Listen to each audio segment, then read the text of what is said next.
Nuestro siguiente ponente, mientras vamos colocando la presentación en pantalla, os voy a explicar brevemente un poco de su currículum, porque tiene un currículum que es apabullante.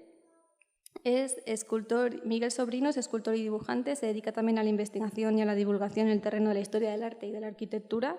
Desde 2004 trabaja como técnico de laboratorio en la Escuela Superior de Arquitectura de Madrid y también colabora como docente con el Máster de Conservación y Restauración del Patrimonio Arquitectónico de la ETSAM. Sus conocimientos sobre la piedra vienen de primera mano, derivado de su faceta de escultor, y sus obras están expuestas en diferentes poblaciones de Castilla, País Vasco y Cantabria, y también ha labrado elementos de piedra para lugares patrimoniales como el Alcázar de Segovia o las murallas de Medina de Pomar, entre otros. También ha desarrollado labores de restauración, como en las iglesias románicas de Burgos, la Catedral de Toledo en Madrid, la Fuente de Apolo y el monumento a Juan Valera. Como dibujante viene dedicándose sobre todo a la ilustración y a la reconstitución de la arquitectura y el urbanismo históricos. Ha colaborado como ilustrador en multitud de libros y revistas y también es autor de numerosos artículos y publicaciones tanto profesionales como divulgativas. Ha escrito varios libros, entre ellos Castillos y murallas, del 2022, así como la serie de 11 volúmenes Descubrir el patrimonio español. Entre sus actividades divulgativas también figura la participación habitual en congresos, jornadas, ciclos y conferencias, por lo que le estamos muy agradecidos de que haya incluido esta en su lista. Y en el día de hoy su ponencia hace una recapitulación de toda esta experiencia y conocimiento sobre el periodo histórico de transición que da paso a la Edad Moderna y que queda sucintamente representados en el título El uso de mármoles en el arte hispánico entre la Edad Media y la Edad Moderna. Cuando quieras, Miguel. Se oye bien, ¿verdad? Gracias. Bueno, muchísimas gracias. Lo primero a los asistentes, a Alba y a Manuel por contar conmigo en estas jornadas, que es un lujo realmente estar aquí con vosotros, al museo por acogernos. Y bueno, pues voy a empezar ya con la comunicación. Veréis que he cambiado el título sutilmente. He puesto en vez de el uso de mármoles, que parece una cosa así más sistemática y metódica, académica, etcétera, pues he puesto apuntes sobre el uso de mármoles. Ya esto de poner apuntes pues ya me dispensa de cierta inconsistencia, ¿no?, en el discurso. Porque en realidad, a ver, yo quiero decir que si estoy aquí hoy, yo creo que sobre todo porque yo trabajo la piedra. O sea, que la aportación que yo pueda hacer en estas jornadas, más que en un sentido académico, científico y demás, es más el tener la experiencia personal sobre este material tan importante, ¿no?, y tan prestigioso. La piedra tiene muchas cualidades. Yo las voy conociendo pues, a través de esto que podemos entenderlo como arqueología experimental, ¿no?, que es esto de reproducir sistemas históricos para entenderlos mejor. Creo que esto es algo que tenéis que tener en cuenta para saber que podéis contar con nosotros. Digo con nosotros, pues con Enrique Rabasa, que dirige el taller de cantería de la Escuela de Arquitectura de Madrid, que por cierto allí he conocido a José Luis hace tiempo en la escuela. Y que es un taller que está abierto, o sea, por supuesto es un taller para impartir una asignatura que es técnica de la labra tradicional de la piedra para futuros arquitectos, pero también es un lugar abierto a investigadores. O sea, por allí, menos de lo que nos gustaría, pero han pasado gente que está haciendo tesis doctorales, investigaciones de todo tipo, pues a probar si eso que ellos en su trabajo de investigación creen que es así, pues a lo mejor van y comprueban si realmente puede ser así o no. Cuando la puesta en práctica se contrasta con los datos teóricos, pues yo creo que salen cosas muy, muy interesantes, ¿no? Además de decir eso, bueno, la verdad es que la piedra, ya digo, tiene muchas cualidades, también tiene sus limitaciones, ¿no?, como todos los materiales ligados a los procesos artísticos y arquitectónicos y demás, pero tiene una cualidad que no se suele destacar y que es muy buena celestina. O sea, la piedra hace que conozcas a un montón de gente interesante, ¿no? Entonces, hoy es la prueba, ¿no?, de que las piedras muchas veces nos reúnen y gracias a ellas pues he conocido hace tiempo a personas como Manuel o hoy a Alba y bueno, pues a muchos otros, ¿no?, como Amadeo, tal, no voy a hacer aquí la lista, pero realmente las piedras son un mundo en el que nos reunimos mucha gente alrededor de ellas y como si fuesen un fuego perpetuo, pues nos da mucho calorcito. Bueno, pues estos apuntes que voy a hacer, ya digo, son muy asistemáticos, Perdonad, no tengo bifocales y entonces tengo que ver esto así, sin gafas. Entonces voy a hacer una serie de referencias bastante inconexas, siempre relacionadas con el mundo de la piedra y sobre todo con las piedras que podemos llamar mármoles o piedras nobles, ¿no? No os preocupéis que no voy a empezar con lo de ya en la antigüedad porque no es mi campo, pero sí me gusta recordar esto que nos cuenta Plinio de que los habitantes de Éfeso, cuando quisieron hacer un templo a Artemisa, el famoso Artemisión de Éfeso, la propia diosa se encargó de decirles dónde estaban las canteras con las que quería que hicieran su templo, ¿no?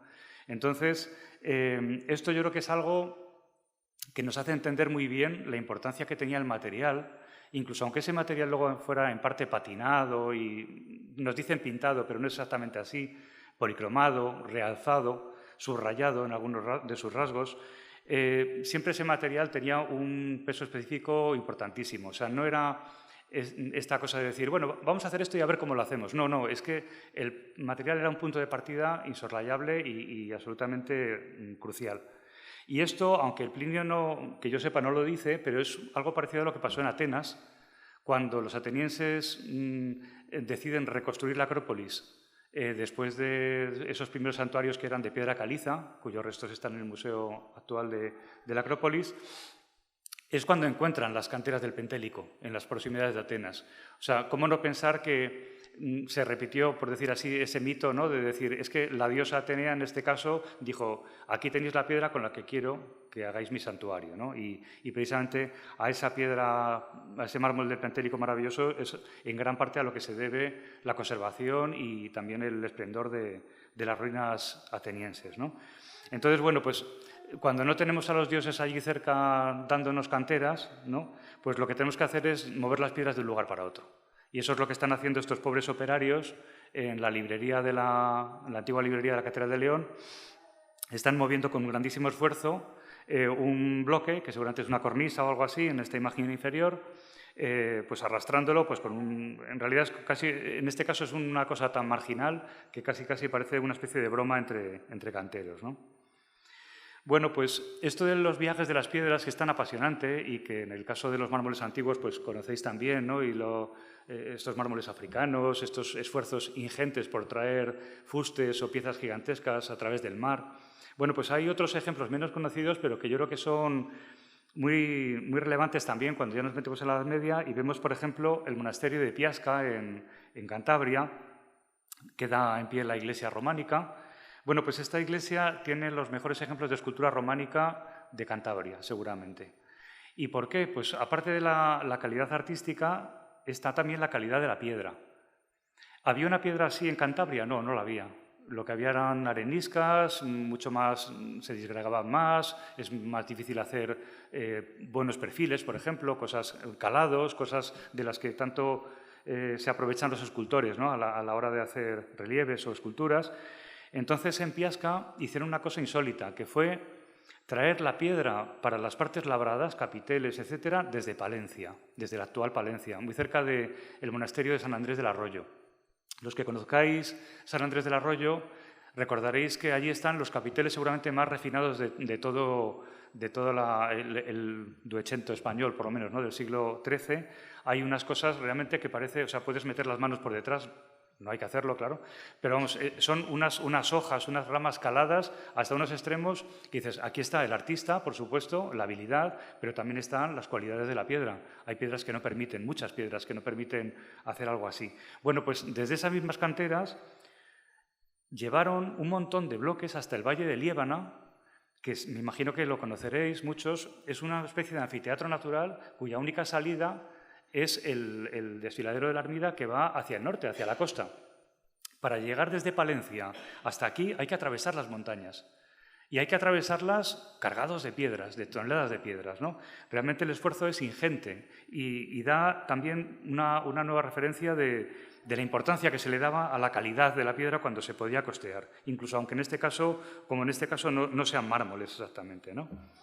Luego también, a la hora de ver monumentos y edificios y conjuntos medievales, ciudades medievales, es importante el darse cuenta hasta qué punto lo que estamos viendo es un lugar receptor o un lugar emisor de materiales. Esto es muy importante también pues, porque implica mucho incluso cuestiones de mercado, de viajes, de contactos con lugares ajenos, etc.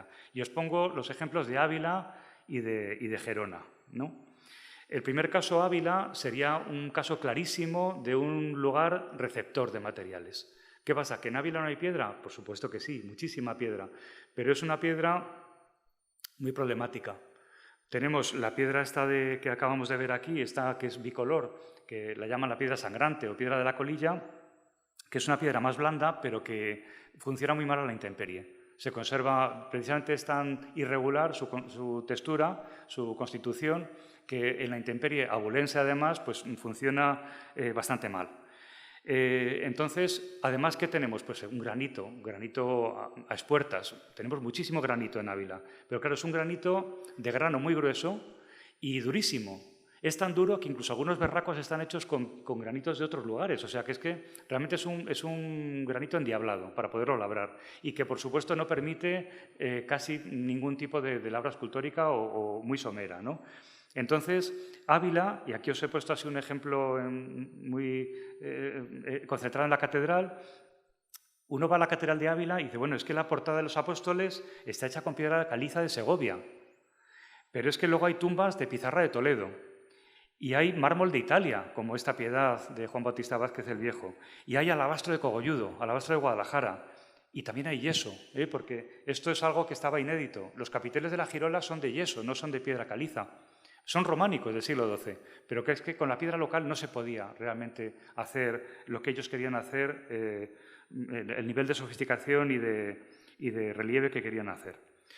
A la contra, en el extremo contrario estaría Gerona. Gerona es un lugar que precisamente por las cualidades de la piedra numulítica de allí, que es una piedra caliza, como veis, como de fósiles compactados, ¿no? Estos numulites que veis ahí, bueno, pues es una piedra de una dureza excepcional, que se labra bastante bien, curiosamente, y que da unas garantías impresionantes. O sea, de hecho, fijaos que cuando en el famoso debate entre maestros que se hace en la Catedral de Gerona para decidir si se prosigue la obra con 3 naves pequeñitas o se hace una sola nave gigantesca, que de hecho es la nave más grande de todo el gótico, más ancha, perdón.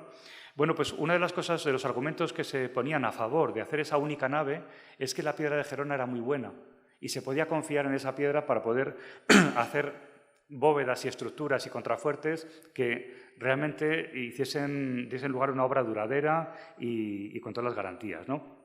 Bueno, pues además de la consecuencia en el propio núcleo de Gerona, en los monumentos de Gerona,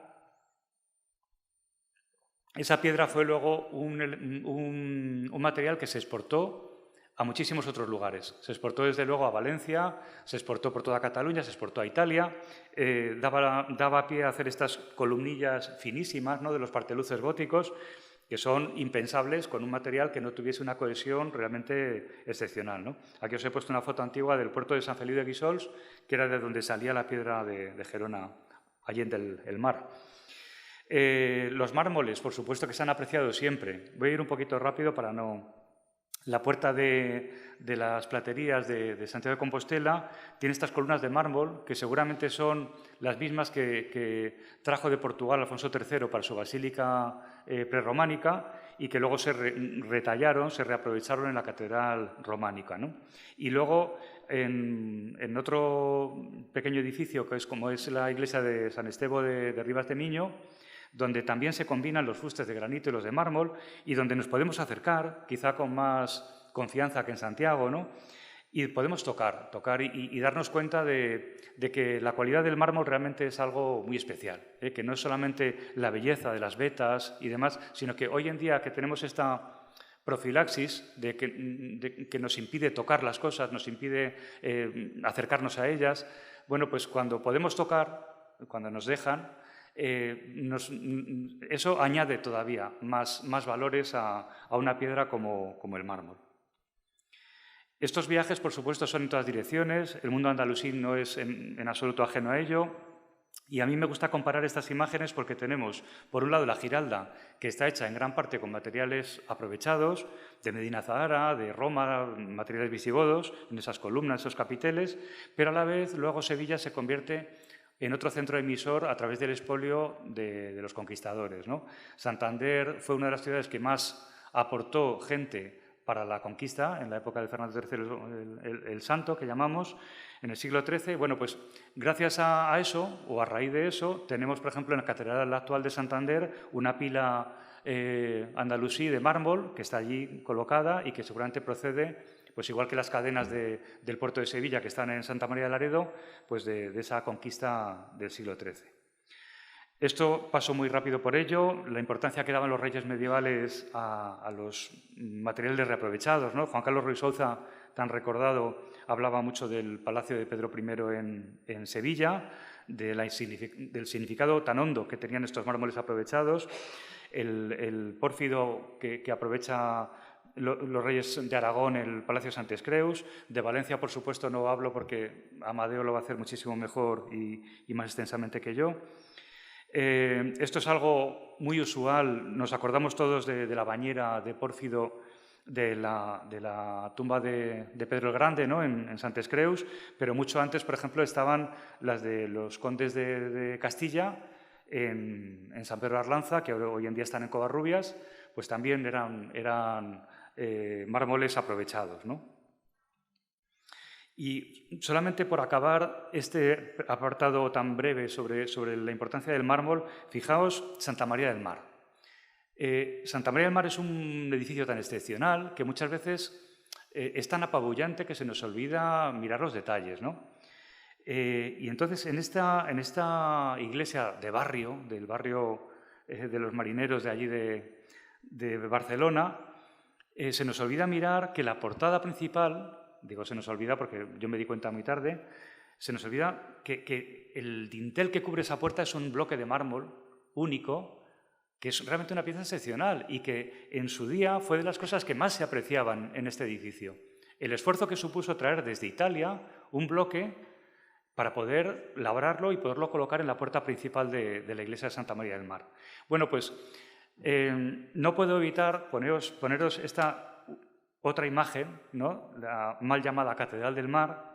Esa serie, por supuesto, como es una ficción ambientada en la Edad Media, todo tiene que estar muy gris, muy nublado, siempre hace un tiempo de perros, porque en la Edad Media todos sabemos que siempre hacía muy mal tiempo, ¿no? En cambio, en época romana siempre hacía sol, eso nos lo dicen las películas. Bueno, pues aparte de estas bobadas y de estas mentiras de que los estibadores llevaban las piedras en la espalda y todo eso, que es una barbaridad insostenible, bueno, pues fijaos el detalle. Han hecho una recreación de esta portada para la serie de televisión y ¿qué han hecho? Han puesto un dintel hecho con piedrecitas de cartón piedra, ¿veis? Bueno, pues eso, mira, también le parece mal. Bueno, pues eso es nos da la referencia de hasta qué punto estas cosas pasan desapercibidas, estas cosas que para la gente que hizo estos edificios era de crucial importancia, y luego también para ver qué mal se entienden los edificios muchas veces y qué poco contamos con los materiales, ¿no? Retallando piedras. Catedral de Tarragona, algo excepcional, la portada del claustro, de mármol. De mármoles de diferentes colores, además. Gerardo Boto ha hecho un artículo interesante sobre esta portada. Habla de que las vetas del dintel incluso quieren recordar una especie de imagen del cielo, ¿no? A través de las vetas naturales. Claro, también Gerardo Boto dice una cosa muy interesante, ¿no? Tarragona, la Tarragona medieval, está hecha de historia y no de montañas. O sea, son los mármoles antiguos los que han nutrido la ciudad medieval. Tarragona, esta es una imagen de cómo pudo ser la Tarraco antigua. Se surtía de piedra local, que conservamos las canteras del Medol, de una piedra caliza muy buena, amarilla, pero también importaba muchísimo mármol de Italia.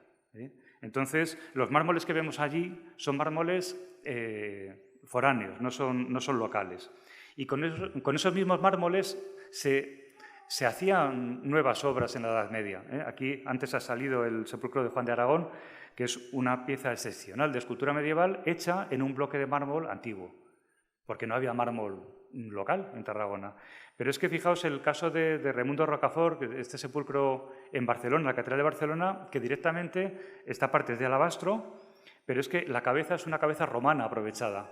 O sea, ya ni siquiera tuvieron que relabrar, sino cogieron un pedazo de Roma y lo incrustaron en una obra medieval. Y a veces encontramos imágenes muy expresivas de esto que os estoy diciendo, el reaprovechamiento. Por ejemplo, fijaos estas dos imágenes procedentes del monasterio de Sahagún, el monasterio cluniacense de Sahagún, donde se ve perfectamente que el sólido capaz, o sea, que el bloque donde se hicieron esas esculturas eran trozos de fuste, trozos de columnas romanas aprovechadas, porque además en Sahagún, otra vez, no hay mármol. O sea, lo que se puede hacer de allí de mármol son piezas traídas de otro lugar, ¿no? Bueno, pues hay en San Juan de Letrán, en Roma, hay una figura tardomedieval, a medio hacer, que aquí la veis vista de frente, y si la veis de costado veis todavía las acanaladuras del fuste romano donde está labrada, ¿no? Esto que parece algo tan... Bueno, dices, bueno, a lo mejor es que no tenían piedra. Bueno, pues esto es lo que hacía Miguel Ángel al final de su vida. Cuando ya nadie le encargaba esculturas, porque sabía que todo lo dejaba a medias, ¿no? Bueno, pues él cogía restos del foro de Trajano y lo ponía de pie, un trozo de cornisa o lo que sea, o un trozo de fuste, y lo labraba dándole forma nueva, ¿no? No sé si... que no quiero alargarme más de la cuenta. La Catedral de Barcelona, que tiene mármoles en las portadas medievales, hay una cosa que quiero traer aquí, sobre todo porque quiero preguntároslo, para ver qué opináis.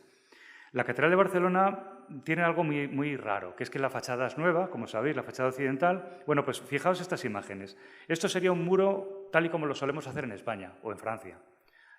Dos caras de piedras bien labradas y un relleno intermedio. En Italia, ¿qué es lo que hacen? Pues unos muros pues chapuceros, por decir así, de mampostería, de ladrillo, que luego son exteriormente recubiertos con mármoles exquisitos e interiormente muchas veces enlucidos y cubiertos de frescos, ¿no? Y eso es lo que hace que muchas fachadas italianas estén sin terminar o que hayan sido terminadas en el siglo XIX. Bueno, pues la Catedral de Barcelona, ¿qué es lo que pasaba con esa catedral? Pues que es una especie de sistema mixto, porque hacia adentro está con la piedra de Montjuïc perfectamente labrada, pero hacia afuera se quedó sin hacer. Eso es algo muy raro, que luego se enfoscó para darle un poco de decencia a aquello, ¿no? Pero así se tiró pues, hasta finales del siglo XIX. Entonces, ¿esto qué nos puede llevar a pensar? Es raro. Y claro, Barcelona, Cataluña, la conexión con Italia, Valencia, la conexión con Italia era estrechísima.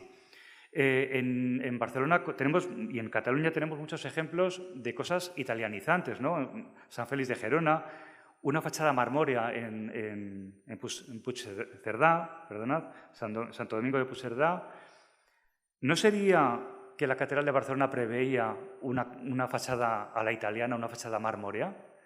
A mí me da que pensar, porque es que realmente esta imagen la comparamos con la famosa de la fachada de la Catedral de Florencia sin terminar, y es que es lo mismo, están incluso iniciadas las primeras hiladas, igual que aquí, y el resto de la fachada sin hacer, sin revestir.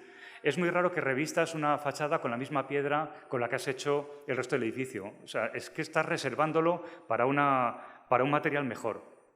Y precisamente quizá la clave esté en esta figura que llamamos Giuliano Florentino, Giuliano Onofre, que anda por Barcelona en los años 30 del siglo XV y que recibe un sueldo mayor que todo el mundo que está por allí trabajando, que hace la pila bautismal, algunas ménsulas, algunas claves, y que realmente no hace nada que digas, jo, es que realmente merecía este sueldazo, ¿no?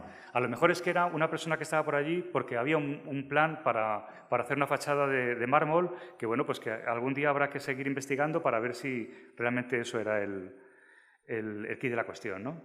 ¿Cuánto me queda de tiempo?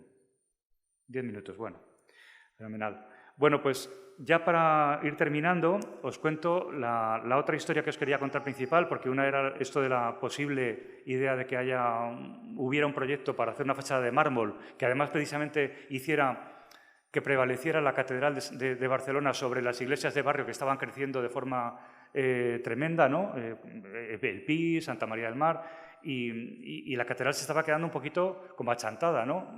A través, por ejemplo, de Santiago de Compostela, conocemos perfectamente que las catedrales querían marcar su territorio, querían prevalecer sobre la ciudad, y en el caso de Santiago, por ejemplo, la catedral prohibió a todas las fundaciones monásticas que había alrededor que hicieran torres, porque precisamente para no hacer sombra a la catedral. Entonces, que lo de Barcelona no es una cosa en absoluto, creo yo, disparatada. Bueno, la otra cuestión ya, y con esto acabo, es la cuestión del mármol hispano. dices, bueno, vamos a ver, en la Castilla bajo medieval, lo que se usaba muchísimo, sobre todo para sepulcros, era el alabastro. No hablo de Aragón, porque Aragón era, pues eso, para retablos, para todo tipo de muebles litúrgicos, incluso para portadas, para fachadas como Calatayud o Santa Ignacia de Zaragoza en el siglo XVI. Bueno, pues en Castilla se usaba el alabastro, que, como cuenta Manuel Arias, solamente tenía una cantera dentro de Castilla, que era la de Cogolludo, en Guadalajara, y con ella se surtía pues, a lugares como Burgos, por ejemplo, para hacer sepulcros como estos de Gil de Siloé, que son realmente extraordinarios, ¿no? Pero claro, llega un momento en que empieza a haber mármol blanco, ya no alabastro, que muchas veces se confunde en los textos. Se empieza a usar el mármol de forma bastante, cada vez más extendida, ¿no? Y siempre se ha relacionado esta llegada del mármol con la irrupción del Renacimiento. O sea, como si fuese una consecuencia de un cambio de estilo. Y yo creo que no es así. Lo que pasa es que coincide el cambio de estilo con otras cosas. Me explico. Aquí tenemos la labor de Domenico Fancelli, tanto en Sevilla como en Ávila, ¿no? Principios del siglo XVI. Aparte ya de esas obras, tenemos el caso de Sevilla, y no solo de Sevilla, realmente de convertirse, gracias en parte a su carácter portuario, convertirse en un lugar donde llega el mármol desde Génova, muchas veces ya labrado, y solamente como una especie de Ikea de mármol dispuesto para el montaje. Vienen las portadas, las columnas, las fuentes, vienen ya hechas y empaquetadas en barcos que desembarcan en Sevilla y se montan directamente en la ciudad andaluza, ¿no? Bueno, pues esto y otros lugares que yo por lo menos conozco menos, no sé muy bien cómo fue el proceso, como Salamanca, ¿no? La Casa de las Conchas, donde el mármol casi que se exhibe como una especie de objeto de lujo, ¿no? O en el Palacio de Cogolludo, estas columnitas de mármol, pues que seguramente nos hablan de los contactos de los Mendoza, ¿no? Con ciertas esferas del poder, no lo sé. Pero claro, hay una diferencia abismal entre estas dos cosas. Las dos podemos decir son escultura gótica, península ibérica, mármol, pero claro, arriba está Tarragona, donde están aprovechando mármoles antiguos para volverlos a labrar, y abajo está Évora, donde no tienen necesidad de hacer eso porque tienen canteras de mármol. En la zona de Estremoz y todo esto tienen canteras de mármol vivas, por decir así, en ese momento, donde pueden labrar esculturas como estas de la Catedral de Évora. Entonces decimos, venga, pues vamos al Renacimiento, vemos los sepulcros de Granada, famosos. Aquí vemos prácticamente todo lo que hay que ver, porque vemos mármol de Carrara en los dos casos, pero por parte de un escultor italiano, por parte de un escultor castellano, como Bartolomé Ordóñez, pero que trabajaba en Carrara, o sea, que hacía las obras en Carrara y las mandaba luego ya una vez labradas a España. Pero claro, la propia Capilla Real de Granada, y aquí os enseño un dibujo de estos que hice para el centenario de Isabel la Católica, la propia Capilla Real nos da, yo creo, una clave. Porque sí, aquí tenemos los sepulcros de los reyes de mármol de Carrara, efectivamente. ¿Pero de qué es el pavimento? El pavimento es de mármol, pero no es de mármol de Carrara. Es de mármol local. Es de mármol de Macael, de mármol de Almería.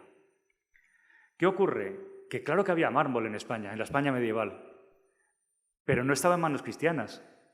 Los cristianos, los castellanos, los aragoneses no podían usar mármol salvo que lo retallaran, porque no tenían canteras de mármol. ¿Qué ocurre? Que se conquista el Reino de Granada, y el Reino de Granada es el que era el poseedor y el que explotaba esas canteras, y de hecho la Alhambra de Granada está hecha en gran parte con ese mármol que llamamos de Macael, ¿no? o de esa zona de Almería.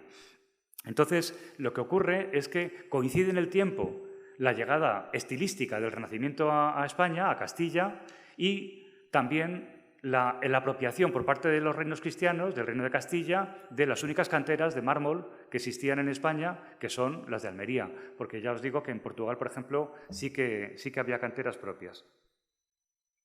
Entonces, precisamente por eso, y esta es la última imagen que os pongo, ya a partir del siglo XVI se empiezan a alternar las obras hechas con mármol de Carrara, y por ejemplo Berruguete seguirá haciéndolo en el sepulcro de Tavera de Toledo, con las de mármol local. Y aquí tenéis dos ejemplos, os he puesto abajo en Oñate y en Salamanca, dos sepulcros hechos por Diego de Siloé, maestro mayor de la Catedral de Granada, arquitecto y escultor, que para muchos de sus encargos trabajó en mármol, pero ya no tuvo que pedir mármol a Italia, porque lo pudo hacer con el mármol local de Almería. Y de ese mármol almeriense es del que están hechos estas piezas que vemos en Oñate y en Salamanca.